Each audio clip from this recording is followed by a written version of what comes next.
success mean for young creatives, entrepreneurs, artists, innovators, and dreamers in the South African context today? When I talk about access, I'm talking about access to opportunities, access to resources, and most importantly, for most of us, access to funding. It has been statistically proven that South Africa is the most unequal society in the world. And that is a fact. So today, because I wanted to talk about the topic of access, especially in the creative industry, I wanted to use my story as a reference. I'm Lukretia Booysen. I'm from the Kwena Art Institute, and the Kwena Art Institute is an organization that focuses on heritage preservation through arts. And when I talk about heritage preservation, I talk about Indigenous, Khoi, Kwena, and San heritage preservation. And we work with a myriad of different art forms, and it is basically storytelling, and it's Indigenous storytelling through an Indigenous lens by Indigenous artists. In the last 3 years, we have been endorsed nationally by the Department of Sports, Arts and Culture. We've been featured on a myriad of media features, newspapers, radio, television, articles with universities. We have worked with some of the greats in the arts industry. We have exhibited alongside Sites Mocha. We have worked with creative and cultural and traditional professionals, practitioners and activists that are recognized internationally. And we've done that in the span of only 3 years. We have hosted 16 exhibitions in the last 3.5 years. We have also been able to employ temporary 29 artists during the pandemic. During a very difficult time for the whole world, we were able to start a very beautiful marriage and partnership with Kro Constantia Wine Estates, where the Kwena Art Institute will be essentially bringing culture to the estate and then bringing culture to a brand new audience, a brand new international reach to the tourism sector. In essence, it was a very inspiring journey for myself when I look back at it, because I had no access. It all just started with a dream.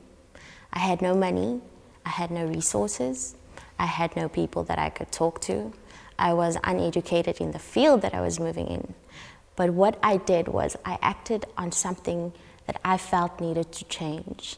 I acted on something that I felt could make life better for people that looked like me.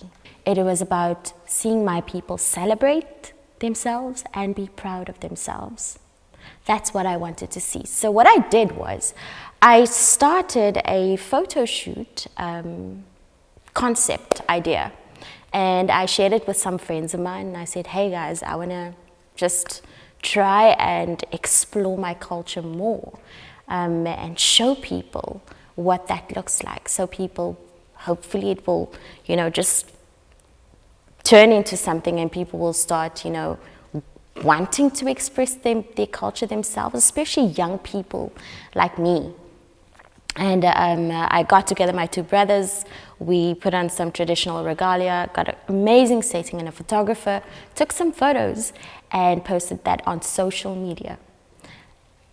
Little did I know that it would blow up, and a few days later, the whole South Africa was reaching out to me, people in Namibia, people in Botswana, and everybody was asking me about this brand that I've created. At that time, it was just me trying to express and explore and celebrate my heritage. But in that very moment, I knew something else had to be done. From that photo shoot, a clothing brand was started. I then started a food experience business. From then, it became an events company where we hosted kings and queens from traditional houses from all across South Africa. And at some point, an artist came to me who was very well represented by one of the most esteemed curators, gallerists, and also art dealers in South Africa. And he told me that, Lukretia, I would like to be represented by you. And I was like, me? I do not sell art. And he said, what I would like to to be represented by is someone who understands me and someone who has the same values and same vision as what I do. And at that time, I've done so much work in the Indigenous space. I've worked with creatives, I've worked with Indigenous leaders, I've worked with Indigenous activists, and people started calling me an activist myself. But I just believed that I was someone who was trying to show Indigenous culture in a different light, in a more beautiful light, in a light where we are celebrated instead of being politicized. That artist was Stanley Grootboom. And I, after a couple of days, agreed to represent him. And within, I think, 5 or 6 days, I sold my very first painting, which was 26 or 27,000 Rand. From there, I started focusing my energies into art, but specifically Indigenous art, because I have become so passionate about telling Indigenous stories and spreading Indigenous culture in a positive light. There was nothing else that I could do. And from there, we started doing exhibitions across the country, traveling exhibitions where we'd find beautiful events or spaces and turn it into an exhibition space. But not just an exhibition space, we would create an Indigenous exhibition or an artistic experience where we would marry food, we would marry clothing, we'd marry art, we'd marry wine in this whole sensory, cultural kind of extravaganza, if I could call it. And so these exhibitions we do across the country, to a point where I found a little building in Cape Town called the Building of Good Hope. And there we did an exhibition, and that was the most successful exhibition held, the highest grossing exhibition ever held in that little building. And after we left, a few weeks later, the owner of the building contacted me and he asked me, Lukretia, would you maybe consider doing something more permanent? And I was like, okay. I dropped everything, packed up my bags from Pretoria, and I took my savings and I founded the Kwena Art Institute. And since then, we've done all of the work that I've mentioned in the last 3 years, even through COVID, with and without all of the challenges that we faced, because the whole arts industry in essence faced major challenges. But with everything that we faced and the topic that I chose to speak about, which is access, the most important takeaway from that experience and my journey was that access is not clear-cut. It's not just about who you know, even though it can be. And it's not just about what you have. It's not just about the families that you are born into. It's not just about the connections that are thrown to you. It is more about people. It's more about community. And why I say it's about community is because when I started, I had nothing. I had no experience. I had no money. I came from a marginalized society. And when I talk about marginalized societies and Indigenous societies, we are probably the most underrepresented, misrepresented, the most underfunded society in South Africa. But how I started with that little, it was because I shared that dream and that vision that I had, and that was then shared by people. And those people became a community.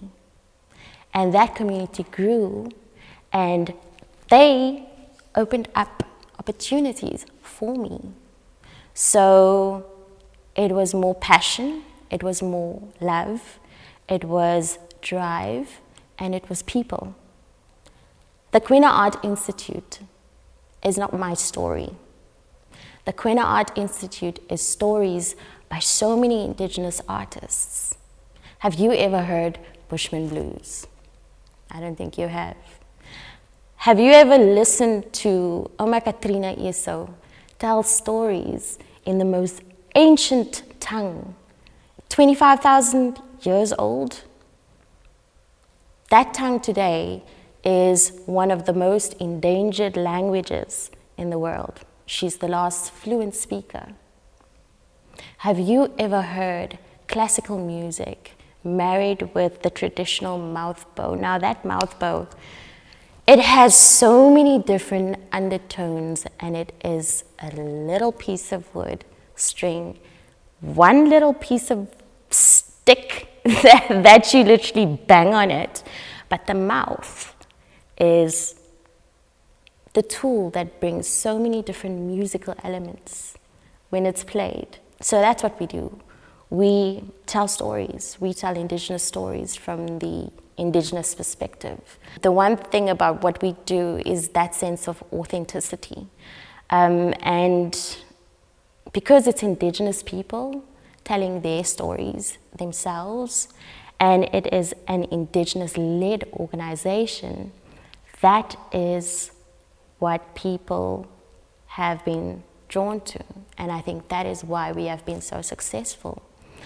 But coming back to access, the Queen Art Institute would not have stood if it was not for the artists, if it was not for the community of indigenous practitioners, storytellers, linguists, writers, so many different bodies, cultural bodies, who also believed in that dream and that story. So when you think as a young creative, as a young entrepreneur, as an innovator, as an artist who is trying to get their foot in the industry, that you need specific points of access to get where you need to be, maybe you should think again. Because people, community, is what creates access. And it's not easy, because business is not easy. The arts industry is not an easy industry to be in. But with hard work and always staying true and always doing what you have to do regardless of all of the challenges that you face, you will get to where you need to be. So what is access? Access has so many different faces.